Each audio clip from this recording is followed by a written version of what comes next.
Guys, quite an age. So let's talk about breaking generational cycle. I need to check my mic. Talking about breaking generational traumatic cycle, and it's really been a kind of a lot on my mind as regards it, because I've seen some trends and I've seen myself counseling some people around that space of recent, and I would really like to put or shed more light around it. One thing first that I want you to establish is you must understand what traumatic incidents are. Traumatic incidents are probably something that happens to you at a particular stage in your life that puts you in the state of mental distress, emotional distress, and you're not comfortable with yourself. Like, it just puts you in the place whereby you just lose yourself totally at that point.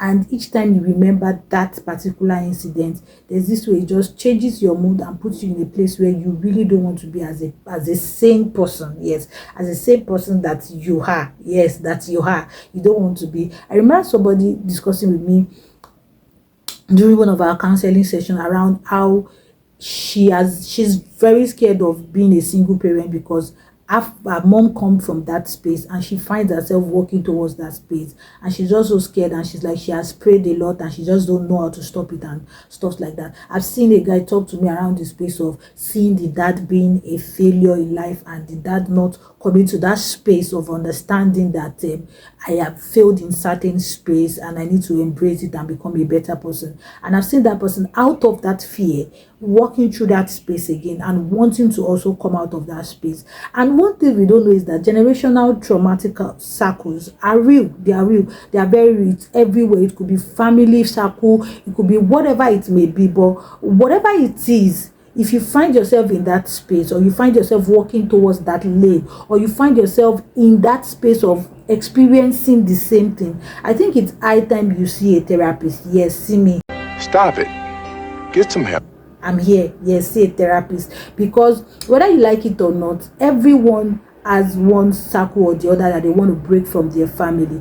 It may not be a negative circle, it may also be a positive circle, but wherever you find yourself in that space, just make sure that something is not repeating itself, especially when it's something that is negative. It is not repeating itself in your own generation. And one of the very first steps to take as to avoid that kind of thing is, number one, you have to identify whatever it is. Identify what that issue is. You have to be sincere with yourself to identify it. I think one of the things I discuss with people in therapy section is that if you are not sincere with yourself, there's no need for you to come to therapy. The reason you are coming to therapy is because you feel like, oh, something is wrong and I need to become a better person at this thing. So identify that something is wrong. Identify that there is a traumatic cycle in your family that you need to change. Identify that negative pattern in your family that you feel that you can break it.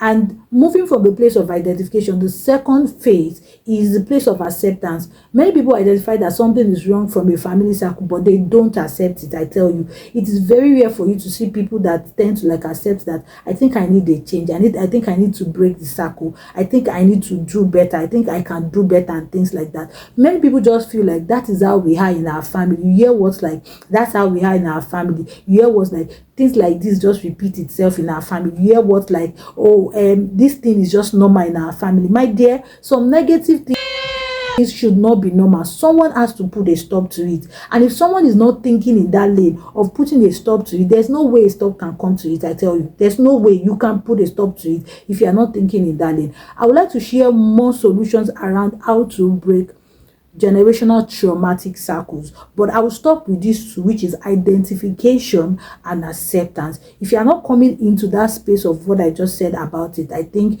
there's no business in you thinking about generational traumatic cycles anyway. But then if you are thinking in that lane and you feel like, okay, there is something I can do to break this, there is something I can do to work on this pattern, I bet you and I are on the same page. Yes, we are on the same page as regards this series. I hope this series, yes, am I supposed to say that? I don't know if I'm supposed to. It's, oh my god, it feels anxious and awkward coming back to YouTube channel. But then, the blessed you, and I hope you've picked one or two things there, try as much as possible to drop on the comment section that I am the one to break my generational traumatic cycle. Just drop it there and you see what it will do to you. I mean, it creates a kind of consciousness that you need to identify a pattern in your family that you can break. Don't forget to subscribe to this YouTube channel, and also don't forget to keep up with the episode as we continue to talk about generational traumatic cycle. I miss you guys. I don't know if you miss me.